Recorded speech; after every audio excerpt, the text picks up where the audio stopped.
Hi friends, welcome to Mom's kitchen.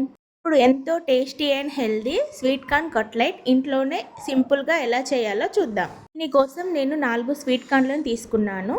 వీడియోలో చూపిస్తున్న విధంగా ఇలా నైఫ్తో కట్ చేసుకుంటే ఈజీగా అయిపోతాయి. స్వీట్ కార్న్ గింజల్ని చేయితో ఒలుచుకుంటే టైం పడుతుంది. ఇలా నైఫ్తో కట్ చేస్తే టైం సేవ్ అవుతుంది. ఇప్పుడు ఇలా కట్ చేసుకున్న గింజల్ని మిక్సర్ జార్లోకి వేసుకొని మెత్తని పేస్ట్లా చేసుకోవాలి. కొన్ని గింజల్ని తీసి పక్కన పెట్టుకున్నాను.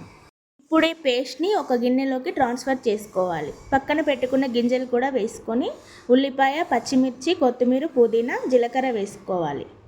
ఇప్పుడు ఇందులో 1 స్పూన్ కారం, రుచికి సరిపడిన ఉప్పు, 2 స్పూన్ల బేసన్, 2 స్పూన్ల బియ్యం పిండి వేసుకొని పిండిని అడ్జస్ట్ చేసుకుంటూ కలుపుకోవాలి. ఇందులో కొద్దిగా వాటర్ యాడ్ చేసుకొని వీడియోలో చూపిస్తున్న విధంగా కలుపుకోవాలి. ఇప్పుడు స్టవ్ ఆన్ చేసుకొని పొంగనాల పీట పెట్టుకొని అందులో ఆయిల్ యాడ్ చేసుకొని కట్లెట్ మిశ్రమాన్ని ఇలా వీడియోలో చూపిస్తున్న విధంగా వేసుకోవాలి. కొద్దిగా ఆయిల్ యాడ్ చేసుకొని మూత పెట్టి ఒక 5 మినిట్స్ కుక్ చేసుకోవాలి. ఈ 5 మినిట్స్ కుక్ అయిన తర్వాత రివర్స్లో వేసుకొని ఇంకొక 5 మినిట్స్ కాల్చుకోవాలి.